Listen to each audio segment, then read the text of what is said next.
ನಮಸ್ತೆ, welcome to my channel. ನಾನು ರಮ್ಯಾ. ಹೊಸಕೋಟೆ ಕಾಟೇರಮ್ಮ ದೇವಸ್ಥಾನಕ್ಕೆ ಬಂದಿದ್ವಲ್ಲ, ಅದರ ಕಂಟಿನ್ಯೂ ವ್ಲಾಗ್ ಇದಾಗಿರುತ್ತೆ. ಪಾರ್ಟ್ 2 ಹಾಕ್ತೀವಿ ಅಂತ ಹೇಳಿದ್ನಲ್ವ, ಇದೇ ವ್ಲಾಗು. ನಾವು ಇಲ್ಲಿಂದ ಈಗ ಕಾಟೇರಮ್ಮನ ದೇವಸ್ಥಾನ ದರ್ಶನ ಮುಗಿಸ್ಕೊಂಡು ಕಾಟೇರಮ್ಮ ಶಕ್ತಿಪೀಠಕ್ಕೆ ಕೂಡ ಹೋಗ್ತಾ ಇದ್ದೀವಿ. ಅಲ್ಲಿ ಕೂಡ ಅಲ್ಲೆಲ್ಲ ಏನು ವಿಶೇಷತೆ ಇದೆಯಲ್ಲ ಅಂತ ಕೂಡ ನಿಮ್ಮ ಜೊತೆ ನಾನು ಶೇರ್ ಮಾಡ್ತೀನಿ. ಇನ್ನೇನು ಪೆಟ್ರೋಲ್ ಕೂಡ ಖಾಲಿ ಆಗಿತ್ತು, ಹಾಗಾಗಿ ಪೆಟ್ರೋಲ್ ಹಾಕ್ಸ್ಕೊಳಕ್ಕೆ ಅಂತ ಬಂದ್ವಿ.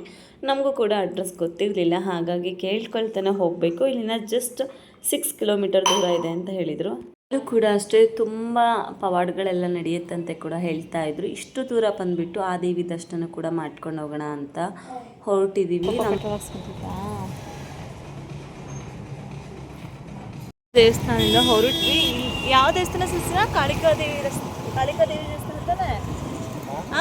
ಈಗ ಹೋಗ್ತಿರೋದು ನಮ್ಮ ದೇವಸ್ಥಾನ ಕೂಡ ದೇವ್ರ ದರ್ಶನ ಮಾಡ್ಕೊಂಡು ಹೊರಟಿ. ಇಲ್ಲೇ ಶಕ್ತಿಪೀಠ ನಿಯರ್ ಇದೆ ಅಂತ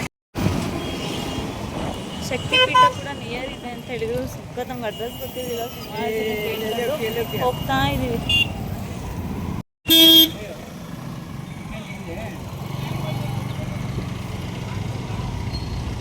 ಏನಂತ ಒಂದು ಸಮಸ್ಯೆ. ಮುಂದೆ ಎತ್ಕೊಳ್ತೀನಿ ಅಂತ ಹೋಗಿ ನಿಂತ್ಕೊಂಡಿದ್ದಾನೆ. ಬಾ ಹಿಂದಕ್ಕೆ ಬಾ.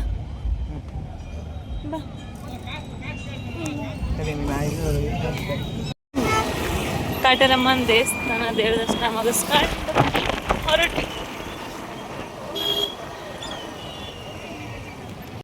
ಪೀಠ ಇದೆ ಅಂತೆ. ನನಗೆ ಅಂತ ನೋಡ್ಕೊಳ್ಳೋಣ. ಇಷ್ಟು ದೂರ ಬಂದಿರೋದಲ್ವ, ನಮಗೂ ಅದ್ರ ಬಗ್ಗೆ ಅಷ್ಟು ಐಡಿಯಾ ಇಲ್ಲ. ಅಡ್ರೆಸ್ ಕೇಳ್ಕೊಂಡು ಹೋಗ್ತಿದ್ವಿ. ಇಲ್ಲೇ ನಿಯರ್ ಆಗುತ್ತೆ ಅಂತ ನೋಡಬೇಕು. ಎಲ್ಲಿ ಅಂತ ಅನ್ಕೋಸ್ತಿರ್ತೀನ.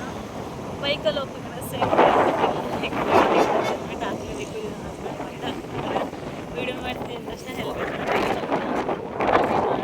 ಹೇಳ್ತಾ ಇದ್ರು. ಸೇಫ್ಟಿ ಇಸ್ ಇಂಪಾರ್ಟೆಂಟ್ ಅಲ್ವಾ. ಉಪ್ಪರಳ್ಳಿ ಈ ರೂಟ್ ಅನ್ಸುತ್ತಲ್ಲ ಹೇಳಿದ್ದು. ಉಪ್ಪರಳ್ಳಿ ರೂಟ್ ಅದೇ ತಾನೇ ಹೇಳಿದವರು.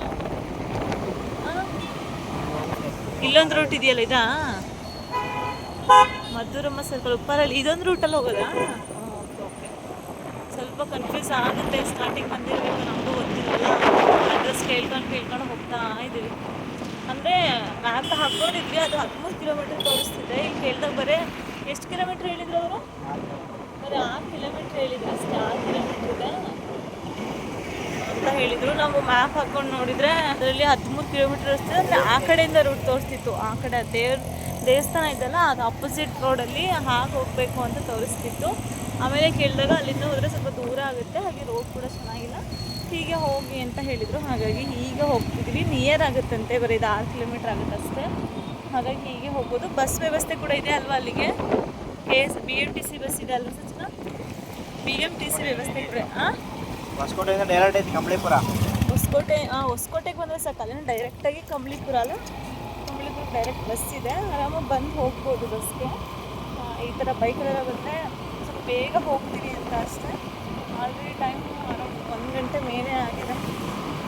2 ಗಂಟೆ ಹತ್ತಿರ ಆಗಿದೆ. ದೇವರ ದರ್ಶನ ಎಲ್ಲ ಮಾಡಿಕೊಂಡು ಹೇಗೂ ಇಷ್ಟು ಹತ್ತಿರ ಬಂದಿದ್ದೀವಿ ಅಂತೇಳಿ ಶಕ್ತಿಪೀಠ ಊಟ ಮಾಡ್ಬಿಟ್ಟು ಅಂತೆಲ್ಲ ಬಂದಿದ್ದೀವಿ. ಅಡ್ರೆಸ್ ಎಲ್ಲ ಕೇಳ್ಕೊಂಡ್ರೆ ಎಲ್ಲರೂ ಕೂಡ ಹೇಳಿದ್ದಾರೆ. ತುಂಬ ಫ್ರೆಂಡ್ಲಿಯಾಗಿ ಹೇಳಿದ್ರು. ಹಾಕೋದ್ರೆ ದೂರ ಆಗುತ್ತೆ, ನಿಮಗೆ ನಿಯರ್ ಆಗುತ್ತೆ ಅಂತ ಹೇಳಿದ್ರು. ಪೀಸ್ಫುಲ್ ಆಗಿದೆ, ಅಷ್ಟೇ ಚೆನ್ನಾಗಿದೆ. ತುಂಬ ಗಾಳಿ ಬೀಸ್ತಾ ಇದೆ ಆಪೋಸಿಟ್. ನನಗಂತೂ ಅಡಿಕೆ ತೋಟ ಅಥವಾ ಈಗ ತೆಂಗಿನ ಮರ ಇವೆಲ್ಲ ತೋರಿಸಿ ನಮ್ಮೂರು ನೆನಪಾಗುತ್ತೆ. ಜಾಸ್ತಿ ಅಡಿಕೆ ಬೆಳಿತೀವಲ್ವ ಅಲ್ಲ. BMTC ಬಸ್ ವ್ಯವಸ್ಥೆ ಕೂಡ ಇದೆ. ಅದು ಬರ್ತಾ ಇದೆ ನೋಡಿ. BMTC ಬಸ್ ವ್ಯವಸ್ಥೆ ಕೂಡ ಇದೆ. ಬರೋರು ಈಸಿಯಾಗಿ ಬರಬಹುದು. ಶಕ್ತಿಪೀಠ ಕೂಡ ಕಂಬಳಿಪುರ ಇಲ್ಲಿಂದ 1 ಕಿಲೋಮೀಟ್ರ್ ಇದೆ ನಮ್ಮ ಶಕ್ತಿಪೀಠ.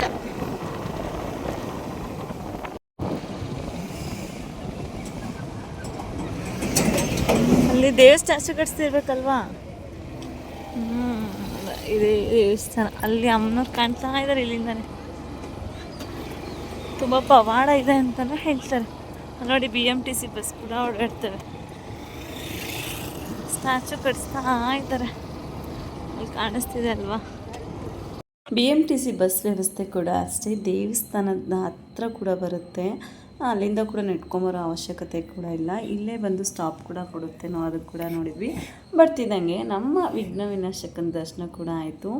ತುಂಬ ಚೆನ್ನಾಗಿತ್ತು. ಹಾಗೆ ಇಲ್ಲಿ ಮತ್ತೆ ಕ್ಯೂ ಇತ್ತು. ಇಲ್ಲಿಂದ ನೆಟ್ಕೊಂಡು ಹೋದರೆ ಅಮ್ಮನವ್ರು ಕೂಡ ಕಾಣ್ತಾರೆ. ಸ್ಟಾರ್ಟಿಂಗ್ ಬಂದಾಗ ಸ್ವಲ್ಪ ಭಯ ಅನ್ನಿಸ್ಬಿಡ್ತು, ಅದನ್ನೆಲ್ಲ ನೋಡಿದ್ಮೇಲೆ ಸಖತ್ ಭಯ ಆಯಿತು. ಮಕ್ಳನ್ನ ಕರ್ಕೊಂಬಾರ್ದು ಅನ್ನೋಷ್ಟು ಫೀಲ್ ಆಗಿಬಿಡ್ತು ನನಗಂತೂ. ಕೆಲವ್ರ ಸಮಸ್ಯೆಗಳಿಗೂ ಕೂಡ ಇಲ್ಲೆಲ್ಲ ಪರಿಹಾರ ಸಿಕ್ಕಿದೆ ಅಂತ ಕೂಡ ಸುಮಾರು ಊರುಗಳಿಂದ ಬಂದಿದ್ದಾರೆ. ಊರುಗಳಿಂದ ಅಷ್ಟೇ ಅಲ್ಲ, ಬೇರೆ ಬೇರೆ ರಾಜ್ಯಗಳಿಂದನೂ ಕೂಡ ತುಂಬ ಜನ ಬಂದಿದ್ದರು. ಅವ್ರು ರಾತ್ರಿ ಎಲ್ಲ ಜರ್ನಿ ಮಾಡಿ ಅಮ್ಮನವ್ರ ದರ್ಶನ ಪಡೆಯೋಕ್ಕೆ ಅಂತ ಬಂದಿರ್ತಾರಂತೆ.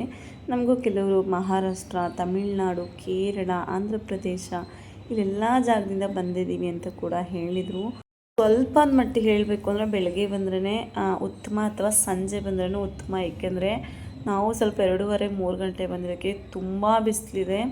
ಮತ್ತು ಮಗುನ ಎತ್ಕೊಂಡು ಪ್ರತಿ ಸಾರಿ ಕೂಡ ಎಲ್ಲ ಪ್ಲೇಸಲ್ಲೂ ಕ್ಯೂ ಇಟ್ಟಿದ್ದಾರೆ. ಬಿಸಿಲಲ್ಲಿ ನಿಂತ್ಕೊಂಡು ದೇವಿ ದರ್ಶನ ಮಾಡೋಕ್ಕೆ ಸ್ವಲ್ಪ ಕಷ್ಟ ಅನ್ನಿಸ್ಬಿಡ್ತು ನನಗಂತೂ. ಏಕೆಂದರೆ ಪಾಪು ಇರೋದ್ರಿಂದ ಪಾಪನ ಇಳಿಸೋಕ್ಕೂ ಆಗ್ತಿಲ್ಲ, ಅಷ್ಟು ಕಾಲು ಸುಡ್ತಾ ಇತ್ತು.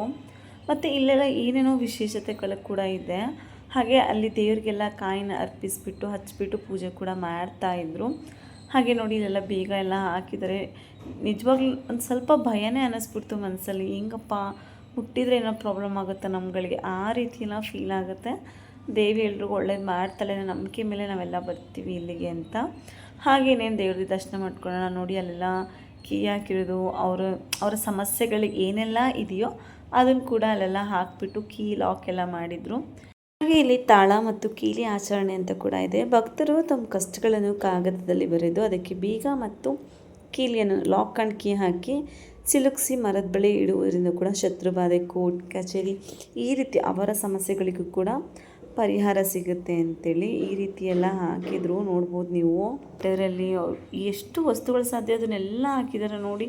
ನನಗೆ ನೋಡಿ ಶಾಕ್ ಆಗಿಬಿಡ್ತು. ಮೆಡಿಸಿನ್ಸ್ಗಳನ್ನೆಲ್ಲ ಕೂಡ ಹಾಕಿ ಲಾಕ್ ಮಾಡಿದ್ರು ನೋಡಿ. ಎಷ್ಟೊಂದು ಫೋಟೋಸ್ಗಳೆಲ್ಲ ಇದೆ. ಹಾಗೆ ಅಲ್ಲಿ ಏನೇನೋ ಚೀಟಿಗಳೆಲ್ಲ ಬರೆದ್ಬಿಟ್ಟು ಹಾಕಿದ್ದಾರೆ. ಎಷ್ಟೋ ದಾರ ಅದೆಲ್ಲ ಕೂಡ ಕಟ್ಟಿದ್ದಾರೆ. ಅದನ್ನು ನೋಡಿ ಸ್ವಲ್ಪ ಭಯ ಅನ್ನಿಸ್ಬಿಡ್ತು ನನಗಷ್ಟೇ. ನಮ್ಮ ಪಾಪು ಮುಟ್ಟಕ್ಕೆ ತರಿತಿದ್ದ ಅದನ್ನೆಲ್ಲ ನೋಡ್ಬೋದು ನೋಡಿ. ಅಲ್ಲಿ ಚೀಟಿಗಳನ್ನ, ಡ್ರಿಂಕ್ಸ್ದು ಪೇಪರು ಮತ್ತು ಟ್ಯಾಬ್ಲೆಟ್ಸು ಪ್ರತಿಯೊಂದು ಕೂಡ ಲಾಕ್ ಮಾಡಿದ್ದಾರೆ ಕೀ ಹಾಕಿ. ಹಾಗೆ ಅಲ್ಲಿ ಕೂಡ ಅಷ್ಟೇ ತೆಂಗಿನಕಾಯಲ್ಲಿ ದೃಷ್ಟಿ ತೆಗಿತಾಯಿದ್ರು. ಮತ್ತು ಆ ಸೈಡಲ್ಲಿ ತೊಟ್ಲು ಎಲ್ಲ ಕಟ್ಟಿದ್ರು. ಅಲ್ಲಿಂದ ದೇವ್ರ ದರ್ಶನ ಮಾಡ್ಕೊಂಡು ವಾಪಸ್ ಬರ್ತಾಯಿದ್ರು ಎಲ್ಲರೂ. ಕಟೇರಮ್ಮನ ದೇವ್ರ ದರ್ಶನ ಮಾಡ್ಕೊಂಡು ಆ ಕಡೆಯಿಂದ ಬರ್ತಾಯಿದ್ರು ಎಲ್ಲರೂ ಕೂಡ. ಶ್ರೀ ಅಮ್ಮ ಶಕ್ತಿ ಪೀಠ ಅಂತಲೇ ಹೇಳ್ಬೋದು. ಅದನ್ನು ತಡೆ ಹೊಡೆಯುವ ಸ್ಥಳ ಅಂತಾರಲ್ವ, ಆ ಪ್ಲೇಸ್ ಇದು. ಎಲ್ಲರೂ ಕೂಡ ಅವ್ರವ್ರ ಸಮಸ್ಯೆಗಳಿಗೆ ಪರಿಹಾರನ ಕಂಡುಕೊಳ್ತಾಯಿದ್ರು. ಅಲ್ಲಿ ತೊಟ್ಲು ಅನ್ಸುತ್ತಲ್ವ, ಅದು ತೊಟ್ಲು ಕಟ್ಟೋದು ಅನ್ಸುತ್ತೆ ಅಲ್ಲಿ.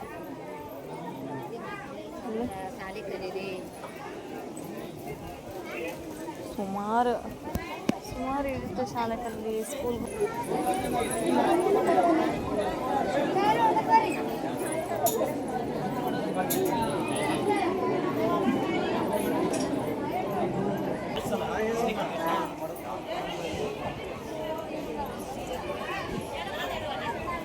ಇದ್ರಲ್ವಾ ಬೃಹತ್ ವಿಗ್ರಹ ಕೂಡ ಇತ್ತು. ದೇವಸ್ಥಾನ ಆವರಣದಲ್ಲಿ 35 ಅಡಿ ಎತ್ತರದಲ್ಲಿ ಬೃಹತ್ ಮಹಾಕಾಳಿ ವಿಗ್ರಹ ಕೂಡ ಇತ್ತು. ಪ್ರಸ್ತುತ ವಿಶ್ವದಲ್ಲಿ ಅತಿ ದೊಡ್ಡ ಕಾಟೇರಮ್ಮ ದೇವಿಯ ವಿಗ್ರಹ ನಿರ್ಮಾಣ ಕಾರ್ಯ ಪ್ರಗತಿಯಲ್ಲಿ ಕೂಡ ಇದೆ. ದಿನನಿತ್ಯ ಕೂಡ ಇಲ್ಲಿ ಬರುವ ಎಲ್ಲ ಭಕ್ತಾದಿಗಳಿಗೆ ಪ್ರತಿದಿನ ಉಚಿತವಾಗಿ ಅತ್ಯಂತ ಭಕ್ತಿಯಿಂದ ಅನ್ನದಾನ ವ್ಯವಸ್ಥೆ ಕೂಡ ಇರುತ್ತೆ. ರೂಪಾಯಿ ಹರಕೆಕಾಯಿಗೆ 200 ರೂಪಾಯಿ ಎಲ್ಲದಕ್ಕೂ ಬರ್ದಿರ್ತಾರೆ. ವಿಶೇಷವಾಗಿ ಇಲ್ಲಿ ಸಚ್ಚ ಇದನ್ನು ನಿರ್ಮಿಸ್ತಿದ್ರಲ್ಲ ಸ್ಟ್ಯಾಚುನ, ಇಷ್ಟು ದೊಡ್ಡದಾಗುತ್ತೆ ಅನ್ಸುತ್ತೆ ಮೇ ಬಿ.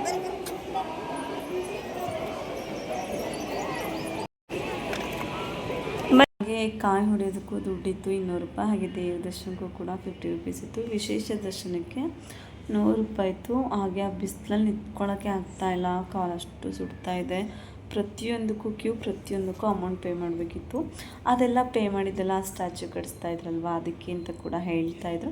ನಮ್ಮಿಂದ ಇದನ್ನು ಪುಟ್ಟ ಸಹಾಯ ಅಂತ ಕೂಡ ನಮಗೆ ಅನ್ನಿಸ್ತು. ಹಾಗಾಗಿ ತುಂಬ ಹರಕೆ ಕಟ್ಟೋದು ಎಲ್ಲ ಜಾಸ್ತಿ ಇಲ್ಲಿ.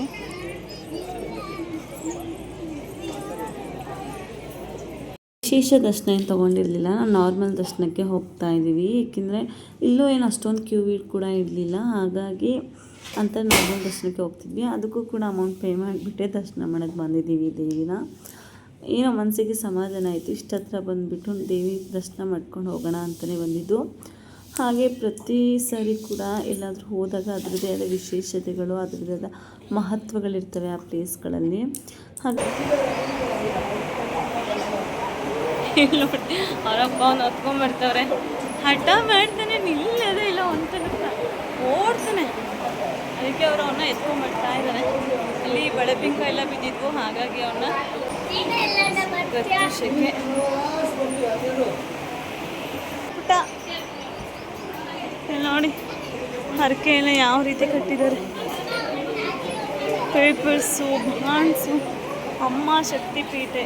ಒಬ್ಬೊಬ್ಬಗೆ ಒಂಥರ ಫುಲ್ಲು ಖುಷಿ, ಒಬ್ಬನೇ ಫ್ರೀಯಾಗಿ ಬಿಟ್ಬಿಟ್ಟಿದ್ದೀವಿ ಅಲ್ವಾ. ಅದೆಲ್ಲ ಮಕ್ಕಳಿದ್ದಾಳೆ, ನಾನೆಲ್ಲ ಮಾತಾಡ್ಸ್ಕೊಳ್ತಾ ಫಾಸ್ಟಾಗಿ ಮುಂದೆ ಹೋಗ್ತಾನೆ ಇದ್ದರು. ಅದಕ್ಕೆ ಅವ್ರನ್ನ ಇಟ್ಕೊಳ್ಳೋಕ್ಕೆ ಅಂತಲೇ ಅವ್ರ ಪಪ್ಪ ಕೂಡ ಹಿಂದೆ ಇರಬೇಕು, ಯಾಕಂದರೆ ಒಬ್ಬರೇ ಹೋಗ್ತಾರೆ ಮುಂದಕ್ಕೆ. ಹಾಗಾಗಿ ಅವ್ರನ್ನ ನೋಡ್ಕೊಳ್ತಾ ಹಿಂದ್ಗಡೆಯಿಂದ ನಿಧಾನಕ್ಕೆ ಬರ್ತಾಯಿದ್ರು ಹಸ್ಬೆಂಡು. ನಾನು ಚಿಕ್ಕ ಚಿಕ್ಕ ಕ್ಲಿಪ್ಪಿಂಗ್ಸ್ ತೊಗೊಂಡಿದ್ದೀನಿ. ಗಳಿಗೆ ಬಂದಾಗ ಅವ್ರಿಗೆ ಒಂಥರ ಖುಷಿ, ಫ್ರೀಡಮ್ ಬಿಟ್ಟಿದ್ದಾರೆ ಅಂತ ಹಾಗೆ ಮಾಡ್ತಾರೆ. ಹಾಗಾಗಿ ಸುಮ್ಮನೆ ಒಂತಲ್ಲಿ ಕೂಡ ನಿಲ್ತಿರ್ಲಿಲ್ಲ. ನಾವೇನು ನಿಂತ್ಕೊಂಡ್ರೆ ಕೂಡ ಇಲ್ಲ, ಸುಮ್ಮನೆ ಹೋಗ್ತಾನೇ ಇದ್ದರು. ಎಷ್ಟು ಎತ್ಕೊಂಡ್ರೂ ಕೂಡ ಇಲ್ಲ, ನಾನು ನೆಟ್ಕೊಂಡ್ಬರ್ತೀನಿ ಬಿಡಿ ನನ್ನ ಅಂತ ಹೇಳ್ತಿದ್ರು. ಹಾಗಾಗಿ ಅದು ಎಲ್ಲೋ ಮುಟ್ಬಿಡ್ತಾರೆ ಅನ್ನೋ ಭಯಕ್ಕೆ ಪದೇ ಎತ್ಕೊಳ್ತೀವಿ ಅಂತ ಕರಿತಾ ಇದ್ದೆ ಅವ್ರಿಗೆ. ಇನ್ನೇನು ಅಮ್ಮನವ್ರ ದರ್ಶನ ಕೂಡ ಮಾಡೋಕ್ಕೆ ಬಂದ್ವಿ. ಹಾಗೆ ಮಂಗಳಾರತಿ ಕೂಡ ತೊಗೊಂಡು ತುಂಬ ಚೆನ್ನಾಯಿತು ಅಮ್ಮನವ್ರ ದರ್ಶನ. ತುಂಬ ವಿಶೇಷ ಕೂಡ ಇದೆ, ಇಲ್ಲಿನ ಮಹತ್ವ ಕೂಡ ತುಂಬ ಇದೆ. ಗೊತ್ತಿರೋ ಚಿಕ್ಕ ಮಾಹಿತಿ ಕೂಡ ಹೇಳ್ತೀನಿ. ಇದು ಹೊಸಕೋಟೆ ಕಂಬಳಿಪುರದಲ್ಲಿರುವ ಶ್ರೀ ಕಾಟೇರಮ್ಮ ದೇವಿಯ ದೇವಸ್ಥಾನ. ಇದನ್ನು ಅಮ್ಮ ಶಕ್ತಿಪೀಠ ಅಂತಲೇ ಕರೀತಾರೆ. ಸುಮಾರು 300 ವರ್ಷಗಳ ಹಳೆಯದಾದ ಅತ್ಯಂತ ಪವಾಡ ಮತ್ತು ಶಕ್ತಿಶಾಲಿ ಕ್ಷೇತ್ರವಾಗಿದೆ.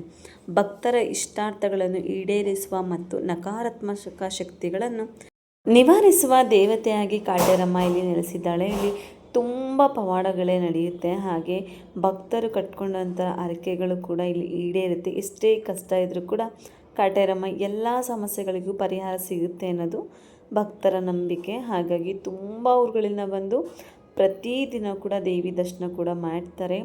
ತುಂಬ ಚೆನ್ನಾಗಿ ದೇವಿ ಅಲಂಕಾರ ಕೂಡ ಮಾಡಿದರು, ನೋಡೋದಕ್ಕೆ ಕಣ್ಣೇ ಸಾಲದು. ನಾವು ಕೂಡ ಮೊದಲನೇ ಸಾರಿ ಬಂದಿರೋದು, ನಮಗೂ ತುಂಬ ಖುಷಿಯಾಯಿತು. ದೇವಿ ದರ್ಶನ ಮಾಡ್ಕೊಂಬಂದಾದ್ಮೇಲೆ ನಮಗೊಂಥರ ವಿಶೇಷ ಅನ್ನಿಸ್ತು. ನಾನು ಕೂಡ ಇದು ಫಸ್ಟ್ ಟೈಮ್ ನೋಡ್ತಿರೋದು. ನಾಣ್ಯ ಅಂಟಿಸುವ ಪದ್ಧತಿ ಕೂಡ ಇದೆಯಂತೆ. ನಾವೇನಾದರೂ ಮನಸ್ಸಲ್ಲಿ ಬೇಡ್ಕೊಂಡು ಇಲ್ಲಿ ನಾಣ್ಯ ಅಂಟಿಸಿದ್ರೆ ಅದು ಈಡೇರುತ್ತೆ ಅನ್ನೋ ಕೂಡ ನಂಬಿಕೆ ಇದೆ.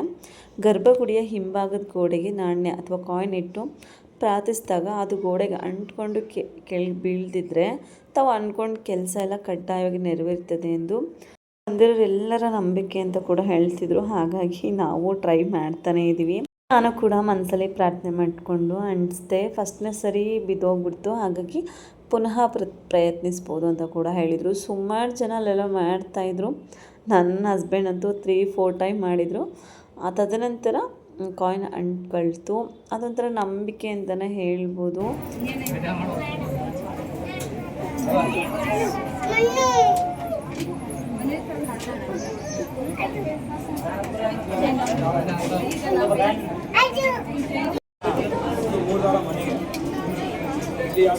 ಆಯ್ತಾ ದೇವಿ ದರ್ಶನ ಎಲ್ಲ ತುಂಬ ಚೆನ್ನಾಗಿತ್ತು. ದೇವಿ ದರ್ಶನ ಎಲ್ಲ ಮಾಡಿಕೊಂಡು ಬಂದಾದ ನಂತರ ಇಲ್ಲಿ ಜೋಡಿ ಆಲದ ಮರದ ಕೂಡ ಪವಾಡ ಇದೆ ಅಂತ ಕೂಡ ಹೇಳ್ತಾ ಇದ್ರು.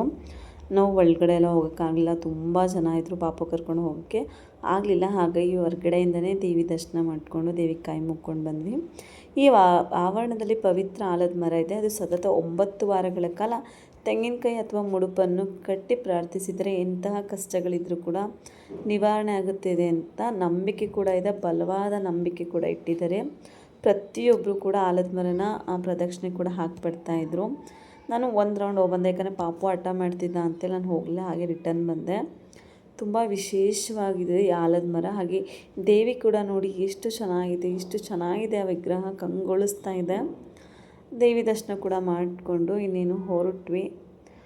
ಇಲ್ಲಿಂದ ಹೋಗೋಕ್ಕೆ ಲೇಟ್ ಆಗುತ್ತೆ ಅಂಥೇಳಿ, ಸ್ವಲ್ಪ ಬಿಸಿಲು ಬೇರೆ ಭಾಳ ಇತ್ತು. ಹಾಗಾಗಿ ಪಾಪು ಕೂಡ ಅಳ್ತಿದ್ದ ಅಂತ ಅಲ್ಲೇ ಕಬ್ಬಿನ ಜ್ಯೂಸ್ ಪ್ರತಿಯೊಂದು ಕೂಡ ಇಟ್ಟಿರ್ತಾರೆ. ನಿಮ್ಗೆ ಏನಾದರೂ ತಿನ್ನಬೇಕು ಅನಿಸಿದ್ರೆ ಅದು ಕೂಡ ಅಲ್ಲೆಲ್ಲ ಸಿಗುತ್ತೆ. ನಾವು ಕೂಡ ಕಬ್ಬಿನ ಜ್ಯೂಸ್ ಕೊಡ್ಬಿಟ್ಟು ಏನೇನೋ ಹೊರಡಬೇಕು ಅಂತ ಕೂಡ ಹೊರಟ್ವಿ. ಇಲ್ಲಿಂದ ಹೊರಡೋಷ್ಟೊತ್ತಿಗೆ ಟೈಮ್ ಆಗಿಬಿಡುತ್ತೆ. ಹಾಗಾಗಿ ನೋಡಿ ಪ್ರತಿಯೊಂದು ಐಟಮ್ಸ್ ಕೂಡ ಇಟ್ಟಿದ್ದಾರೆ, ನೋಡಬಹುದು ನೀವು ಎಷ್ಟು ಚೆನ್ನಾಗಿದೆ ಅಂತೇಳಿ. ತುಂಬ ಚೆನ್ನಾಗಿದೆ ಜಾಗ ಮಾತ್ರ ನೋಡಲಿಕ್ಕೆ, ತುಂಬ ದೊಡ್ಡದಾಗಿದೆ ಕೂಡ. ದೇವ್ರ ದರ್ಶನ ಕೂಡ ಅಷ್ಟೇ ತುಂಬ ಚೆನ್ನಾಗಾಯಿತು. ಏನೇನು ಇಲ್ಲಿಂದ ನಾವು ಕೂಡ ಹೊರಟ್ವಿ. ಬಿಸಿಲಿದೆ ಅಂದರೆ ಅಷ್ಟಿಷ್ಟು ಬಿಸಿಲಿಲ್ಲ, ನಿಂತ್ಕೊಳಕ್ಕಾಗಲ್ಲ. ಪ್ರತಿಯೊಂದಕ್ಕೂ ಕ್ಯೂ ಇರೋದ್ರಿಂದ ಬಿಸಿಲಲ್ಲಿ ನಿಂತ್ಕೊಳಕ್ಕಾಗಲ್ಲ. ಈವ್ನಿಂಗ್ ಟೈಮ್ ಬಂದರೆ ತುಂಬ ರಶ್ ಇರುತ್ತೆ, ಡೇ ಟೈಮಲ್ಲಿ ಬಂದರೆ ಸಕ್ಕತ್ತು ಬಿಸಿಲಿರುತ್ತೆ. ಆದಷ್ಟು ಪ್ರಯತ್ನ ಪಡಿ, ಸ್ವಲ್ಪ ಬೇಗ ಬೆಳಗ್ಗೆನೇ ಸ್ವಲ್ಪ ಬೇಗ ಬಂದರೆ ಒಳ್ಳೆಯದು. ಯಾಕಂದರೆ ಅಷ್ಟೊಂದು ಬಿಸಿಲಿರಲ್ಲ, ಕ್ಯೂವಲ್ಲಿ ಕೂಡ ನಿಂತ್ಕೊಬೋದು. ಅದರಲ್ಲೂ ಸಂಡೇ ಟೈಮ್ ಅಂತೂ ಸಖತ್ ರಶ್ ಆಗಿರುತ್ತೆ. ಆದಷ್ಟು ವೀಕೆಂಡ್ ಇದ್ದಕ್ಕೆ ಬರೋಕ್ಕಿಂತ ನಾರ್ಮಲ್ ಡೇಸಲ್ಲಿ. ದೇವಿ ದರ್ಶನದ ಸಮಯ ಮತ್ತು ದಿನಗಳ ಬಗ್ಗೆ ಕೂಡ ತಿಳಿಸ್ತೀನಿ. ದಿನನಿತ್ಯದ ಸಮಯ ಬೆಳಗ್ಗೆ 5:30ಯಿಂದ ರಾತ್ರಿ 8:00ವರೆವರೆಗೂ ಕೂಡ ದೇವಸ್ಥಾನ ಓಪನ್ ಆಗಿರುತ್ತೆ. ಪ್ರತಿದಿನ ಕೂಡ ದೇವಿ ದರ್ಶನ ಕೂಡ ಮಾಡಬಹುದು. ಬೆಳಗ್ಗೆ 5 ಗಂಟೆಯಿಂದನೇ ಸ್ಟಾರ್ಟ್ ಆಗುತ್ತೆ. ಬಂದುಬಿಟ್ಟು ದೇವಿ ದರ್ಶನ ಕೂಡ ಮಾಡ್ಕೊಂಡು ಹೋಗಬಹುದು. ರಾತ್ರಿ 8:00ವರೆಗೆ ಕೂಡ ದೇವಸ್ಥಾನ ಕೂಡ ಓಪನ್ ಆಗಿರುತ್ತೆ. ಮಾಹಿತಿನ ಎಂಡಲ್ಲಿ ಹೇಳ್ತಿದ್ದೀನಿ, ಹಾಗಾಗಿ ಪೂರ್ತಿಯಾಗಿ ಬ್ಲಾಗ್ ನೋಡಿ ತಿಳ್ಕೊಳ್ಳಿ. ವಿಶೇಷ ದಿನಗಳಲ್ಲಿ ಪ್ರತಿ ಮಂಗಳವಾರ ಮತ್ತು ಶುಕ್ರವಾರದಲ್ಲಿ ವಿಶೇಷ ಪೂಜೆ ಕೂಡ ನಡೀತದೆ. ಈ ದಿನಗಳಲ್ಲಿ ಮತ್ತು ಅಮಾವಾಸ್ಯೆಯಿಂದ ಅತ್ಯಂತ ಹೆಚ್ಚು ಜನರು ಕೂಡ ಬರ್ತಾರೆ. ಮಕ್ಕಳನ್ನೆಲ್ಲ ಕರ್ಕೊಂಬರೋರು ಸ್ವಲ್ಪ ಅಮಾವಾಸ್ಯೆ ಹುಣ್ಣಿಮೆ ಎಲ್ಲ ದಿವಸ ಬಿಟ್ಟು ಬಾಕಿ ಟೈಮಲ್ಲಿ ಬಂದುಬಿಟ್ಟು ದೇವಿ ದರ್ಶನ ಕೂಡ ಮಾಡ್ಕೊಂಡು ಹೋಗ್ಬೋದು. ಇದಕ್ಕೆ BMTC ಬಸ್ ವ್ಯವಸ್ಥೆ ಕೂಡ ಇರುತ್ತೆ. ಇದು ಬೆಂಗಳೂರಿಂದ ಸುಮಾರು 33 ಕಿಲೋಮೀಟ್ರು ಮತ್ತು ಹೊಸಕೋಟೆಯಿಂದ 10 ಕಿಲೋಮೀಟ್ರ್ ದೂರದಲ್ಲಿರುವ ಕಂಬಳಿಪುರದಲ್ಲಿದೆ ಈ ಶಕ್ತಿಪೀಠ. ಹೊಸಕೋಟೆ ಬಸ್ ನಿಲ್ದಾಣದ ಪ್ರತಿ 5 ನಿಮಿಷಕ್ಕೊಂದು ಬಸ್ ಇದೆ ಕಂಬಳಿಪುರಕ್ಕೆ. ಹಾಗೆ ನೇರ ಬಸ್ ಕೂಡ ಸೌಲಭ್ಯ ಇದೆ. KR ಮಾರ್ಕೆಟಿಂದ ಕೂಡ ನೇರವಾಗಿ BMTC ಬಸ್ ಕೂಡ ಇದೆ. ನೀವು ಬೇಕಾದ್ರೆ ಬಸ್ಸಿಗೆ ಬಂದುಬಿಟ್ಟು ದೇವಿ ದರ್ಶನ ಕೂಡ ಮಾಡ್ಕೊಂಡು ಹೋಗ್ಬೋದು.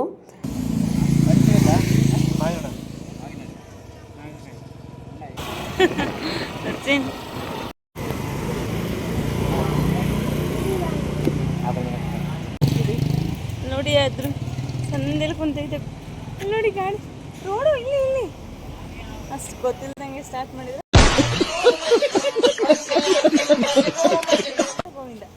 ಈಗ ಬೇಸಿಗೆ ಆಗಿ ತುಂಬ ಬಿಸಿಲಿರೋದ್ರಿಂದ ಕೆಲವೊಂದು ಪ್ರಾಣಿಗಳು ಈ ರೀತಿ ವಾಹನಗಳಿಗೆ ಬಂದು ಕೂತ್ಕೊಂಡಿರ್ತವೆ. ಹಾಗಾಗಿ ವಾಹನ ಓಡಿಸಲು ಸ್ವಲ್ಪ ನೋಡಿಬಿಟ್ಟು ವಾಹನ ಓಡಿಸಿದ್ರೆ ಸೇಫ್ ಅಂದ್ಕೊಳ್ತೀವಿ. ನೋಡಿ ಆ ಬೆಕ್ಕಿನ ಮರಿ ಯಾಕೋ ಹುಷಾರಿಲ್ಲ ಅನಿಸುತ್ತೆ, ಆದರೆ ಕೆಳಗಡೆ ಬಿಸಿಲಿಗೆ ಅಲ್ಲಿ ಬಂದು ಕೂತಿತ್ತು. ಹಾಗಾಗಿ ಸ್ವಲ್ಪ ಹುಷಾರಾಗಿ ವೆಹಿಕಲ್ಸ್ನ ನೋಡಿಬಿಟ್ಟು ಹೊರಡಿ. ಏಕೆಂದರೆ ನೋಡಿ ಆ ಬೆಕ್ಕಿನ ಮರಿ ಆ ವೆಹಿಕಲ್ಸ್ ಕೆಳಗಡೆ ಕೂತಿದೆ, ಬರ್ತಾನೆ ಇಲ್ಲ. ನಮ್ಮ ಪಾಪ ಕರೀತಾನೆ ಇದ್ದಾನೆ ಬಾ ಬಾ ಅಂತೇಳಿ, ಅದು ಬರ್ತಾ ಇರಲಿಲ್ಲ. ಕೊನೆಗೂ ಅದನ್ನು ಕಾರಿಂದ ಹೊರಗಡೆ ಕಳಿಸ್ಬಿಟ್ಟೆ. ನಾವಿನ್ನು ಹೊರಟ್ವಿ. ಹಾಗೆ ಪ್ರಸಾದ ಕೂಡ ತಿನ್ಕೊಂಬರೋಕ್ಕಾಗಲಿಲ್ಲ, ತುಂಬ ಬಿಸಿಲಿರೋದ್ರಿಂದ ಹಾಗೆ ಬಂದ್ಬಿಟ್ವಿ. ಹಾಗಾಗಿ ಊಟ ಮಾಡ್ಕೊಂಡು ಹೋದ್ರೆ ಆಗುತ್ತೆ ಅಂತೇಳಿ ಹೋಟೆಲ್ ಹತ್ರ ನಿಲ್ಲಿಸ್ಬಿಟ್ಟು ಊಟ ಕೂಡ ಆರ್ಡ್ರ್ ಕೊಡ್ತೀವಿ.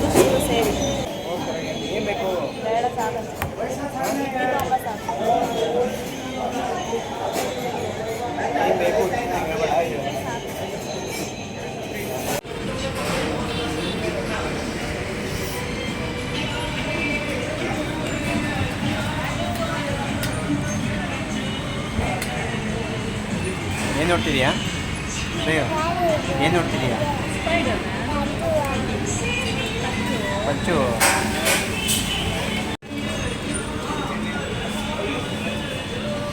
ದೋಸೆ ಆರ್ಡ್ರ್ ಮಾಡಿದ್ರು. ಸ್ವೀಟ್ ಇದೆಯಲ್ಲ ಸಾಂಬಾರು, ಅದಕ್ಕೆ ತಿಂತವನೆ.